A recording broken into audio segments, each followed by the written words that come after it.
हाय श्री स्वामी समर्थ. आज नवरात्रीतला दुसरा दिवस, त्यामुळे मी पण छान रेड कलरची साडी घालून तयार झाले. त्यानंतर खाली आले. खाली माझी मैत्रीण भेटली, मग तिच्यासोबत फोटो काढले.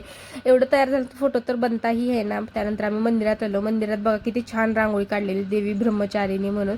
मंदिरात असं छान लाइटिंग वगैरे करून छान असं डेकोरेशन केलं होतं. म्हटलं चला देवीचं दर्शन घेऊन येऊया. हे काळूबाईचं मंदिर आहे बघा. तिथं आल्यानंतर मग मी देवीचं दर्शन घेतलं. तिथं पण छान असा घट बसवलेला होता.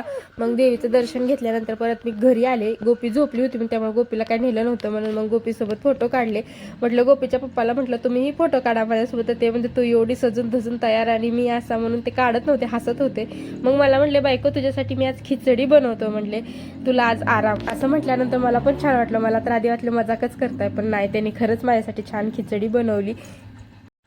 दररोज दररोज आपल्याच हातचं खाऊन कंटाळा येतो. बघा किती एकदम शेफ सारखं स्टाईलमध्ये खिचडी बनवत होते. जसं काय असं वाटत होतं त्यांना मी शेफच झालो. मस्तपैकी खिचडी बनवत होते. जेंट्सच्या हाताला ना जरा जरा जास्त चव असते, एकदम टेस्टीपणा असतो त्यांच्या हाताला. इकडं गोपी मॅडम बघा हाय करत होत्या. तिला ना आता मी कॅमेरा पकडला ना, तिला कळायला लागले हाय करायचं. मस्त खेळत होती, हाय करत होती, डान्स करत होती. गाण्याचा आवाज येत होता, दांडिया चालू होत्या सोसायटीमध्ये, तर त्याच्या आवाजानं ना हसत होती, डान्स करत होती. तिचं खेळणं चालू होतं. खुश होत्या मॅडम. मग इकडं ना गोपीच्या पप्पाची एकदम स्टाईलमध्ये खिचडी बनवणं चालू होतं. आणि एका हाताने खिचडी बनवत होते आणि एका हाताने पापड भाजत होते. त्यांना असं वाटत होतं जणू काय मी शेफच झालोय. मस्तपैकी त्यांनी खिचडी बनवली आणि मस्त त्यांनी सर्व करून दिली. मस्त आम्ही दोघांनी खिचडी एन्जॉय केली.